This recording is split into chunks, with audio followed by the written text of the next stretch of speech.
Oh shit! Hi everyone. Good evening. Welcome to the DIZZ Nuts. Welcome to the first ever podcast.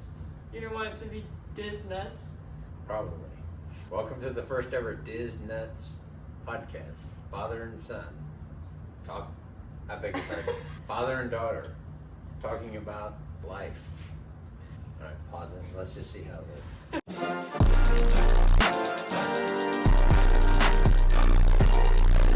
We need like a catchphrase. You know what I mean?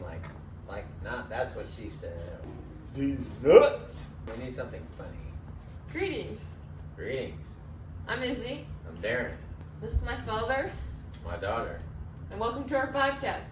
DIZZ. So this is a podcast where we talk about everything. Life. Work, Sports. jobs, Family. brothers, relationships, Action figures. Movies. vid- TV shows. video games, Shoes. clothing, Dogs. siblings, just life in general. So we've been thinking about this for a long time. When I take Izzy to work, it's always, we should start a podcast. I'm like, what are things we could talk about? But you know, as you're driving, cussing at morning traffic, you know. Can I tell the story from this morning? Yes. I'm in the works for a new car right now. In the meantime, Edward here is taking me and picking me up from work. This morning, I decided to get up. I could have slept a little longer. I'm telling the whole story. All right, go ahead. I thought I would get up a little earlier and take a shower. But then when my alarm went off this morning, I was like, well, I can get up and shower, or I can stay in bed and sleep for a half hour longer. She needed to shower. So long story short, shower, come downstairs, Dad's packed my lunch, thanks Ed. And I opened the freezer and there's no breakfast sandwiches. And Dad's like, well, let's go to Dunkin'. And I'm like, all right. So we're on the way to Dunkin'. And he was like, why'd you take a shower this morning? I said, Oh yeah. well, I was really pondering it when my alarm went off this morning. I couldn't remember the last time I'd taken a shower, and so if I waited one more day, then that just added to the days that I hadn't taken a shower. So I just, took a shower. Supposed to be at work at 9. The line was forever long. Yeah, so we pulled up to Dunkin'. You're coming off the street, the Dunkin' is here, and the line wraps around, going Like into the street. Yeah, and we're coming in the back way, and of course, as a dad, I'm like, nope, we're not sitting in that line, nope. So I get in the turn lane, and Izzy said, would it be faster if I go in? I'm like, yes, probably. We had to go down, turn around, come back, we park. Like probably added like 5 minutes onto the trip. Well, of course, because after all the maneuvering, and then we come back, there's like no line at the drive-thru. I'm like, get out, you're going in. So my drive to work is what, like 10 minutes, you'd say? 10, 15 minutes? Yeah. We got Burn in the car. We got all the windows down. Burns the dog. Burn. Bernice. Burn. Burn. Come here, Burn. So we got all the GD windows down. And we're playing freeze out on the way to work. And Dad's going like 50 into 35. It's just like, man, we're really moving today. I'm like, well, we're running late. We need to get there on time. And I said, well, I have to clock in for like 10 more minutes. This is all Burn. Oh, get up here. Oh. Here you go. Burn. Burn likes to go on car rides. Burn. You like to go on car rides? Okay. Or why don't we talk about why you don't like being late? Like, why are you going 50 into 35? Because being late is rude. Number one, you tell people that I'll be there at this time. Let's just say 9 o'clock. I'll be there at 9. So you say I'll be there at 9. Whatever you need to get there for, there are people there waiting, right? Like they've had to get up, adjust things to get there. You say you're going to be there at 9, you got people waiting for you, right? And so if you show up at 9:05, that's just rude because the people there waiting for you had all of these things that they needed to do. So if you say you're going to be there at 9, show up at 8:55 because if you're on time, you're late. Well, and if you're early, you're on time. I was kind of hoping you would tell your childhood stories about Catherine always being late. Yes. But that answer will work too. No, I'll tell that. Okay. When I was growing up, anytime we had to go somewhere, it was a fiasco. You know, like get this together, get that together, get in the car, and we get in the car, and my dad would put the key in, turn the ignition, and the gas light would be on empty. God damn it! What, you know, there's... God damn it, Catherine! I know, there's no gas in the car, and then we were just late to everything. So growing up, it was always, I am never going to be late. Never. Never. There's that. So the Pacers are in the Eastern Conference Finals. Izzy and I have been watching since the start of the playoffs. Because there's nothing else on TV to watch. We watched them beat the Bucks. We watched them beat the Cavaliers. And then we're watching the Knicks game. So they're up 3-1. That first game against the Knicks, remember when they were down like 14 points with 2.5 minutes to go? We were watching it in the basement, and I was riding his bike, and I was like... Gotta get that workout in, that's what I'm talking about. It was like on a Wednesday, and I was like, I'm tired.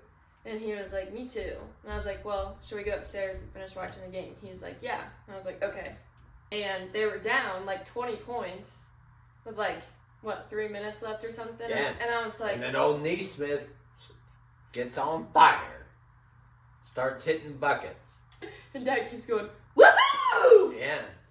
They ended up winning, which, I mean, what a game if you didn't watch it. Like that last shot Halliburton did when it hit the back of the rim and up and then down. Like, oh, my hell of a game. I actually saw an Instagram reel today. It was that last play. And a bunch of the Knicks fans wanted to call Halliburton for a double dribble. Well.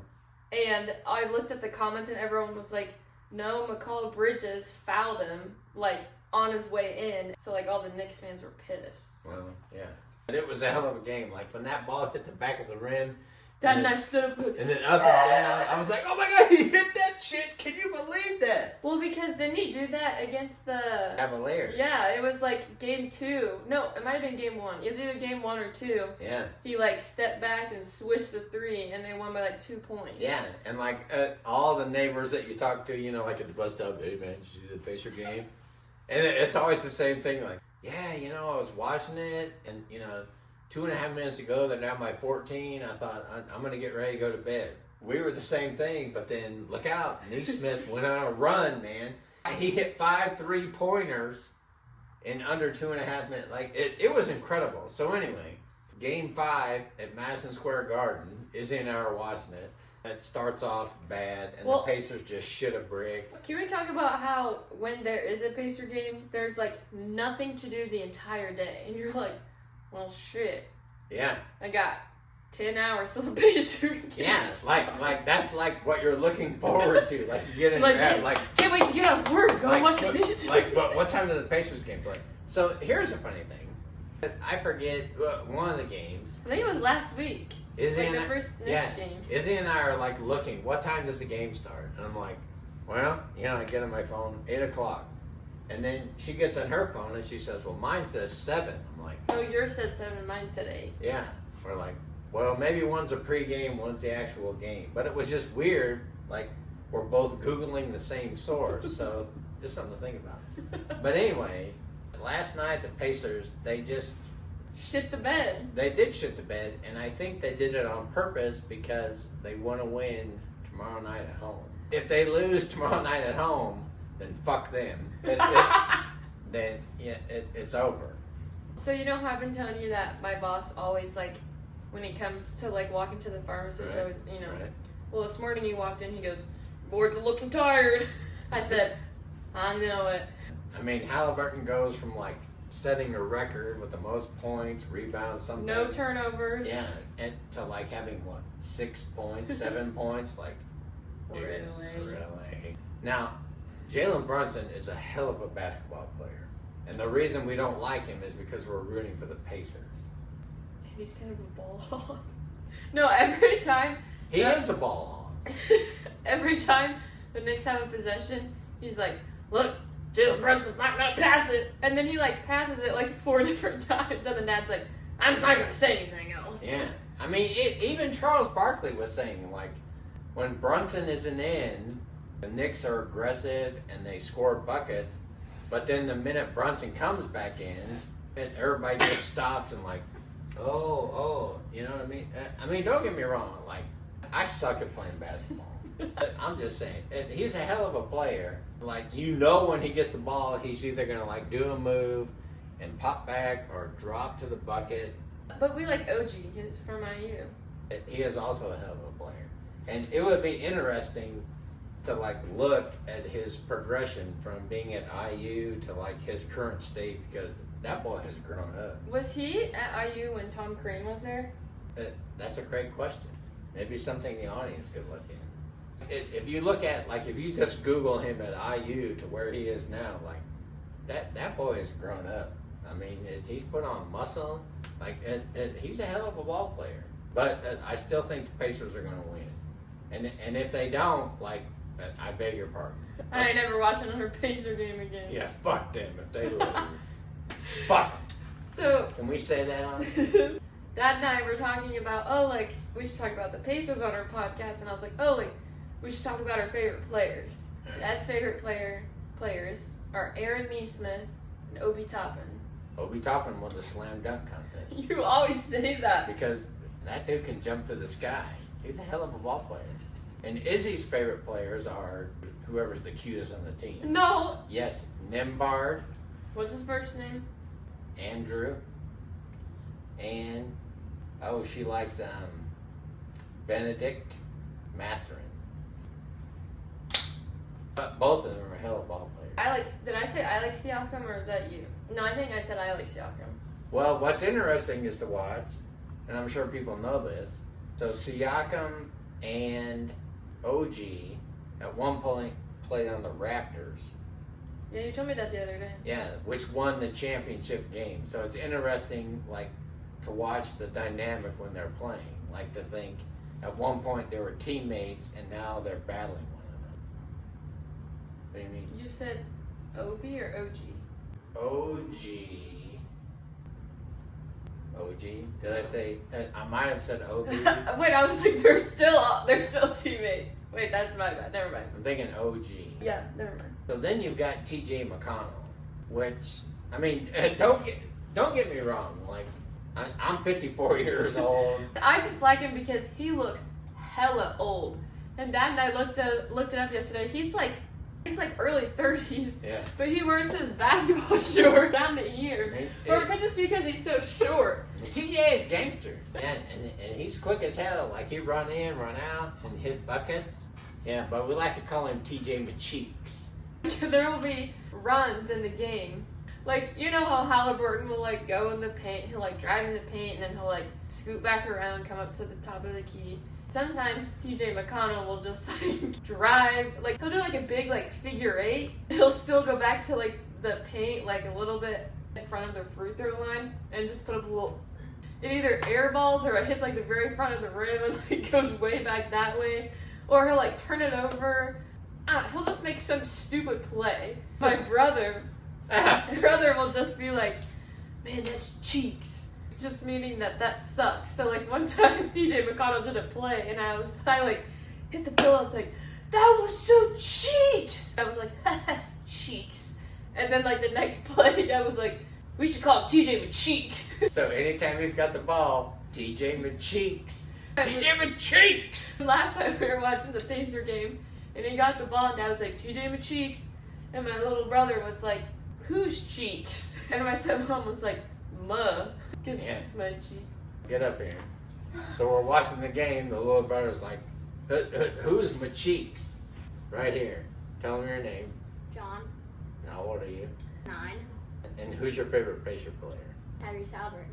Yeah. Is that because he's the only player you know? No. What other players do you know besides TJ McCheeks? I don't know. Obi Toppin. No, Obi. Who's Obi Toppin? No, Obi Toppin. Miles Turner. Pascal Siakam. Yeah, there you go. I mean, is he? Like, what if we got famous and they had TJ McCheeks t-shirts? Well, sometimes when I don't really know what to say back on a text message, I always say, well. And, you know, Being from the Midwest, it's, well, Well, gotta get going. we'll talk to you soon. It's good talking to you. I'll see you in a minute. Let us know what you want us to talk about next. That's right. Well. Well,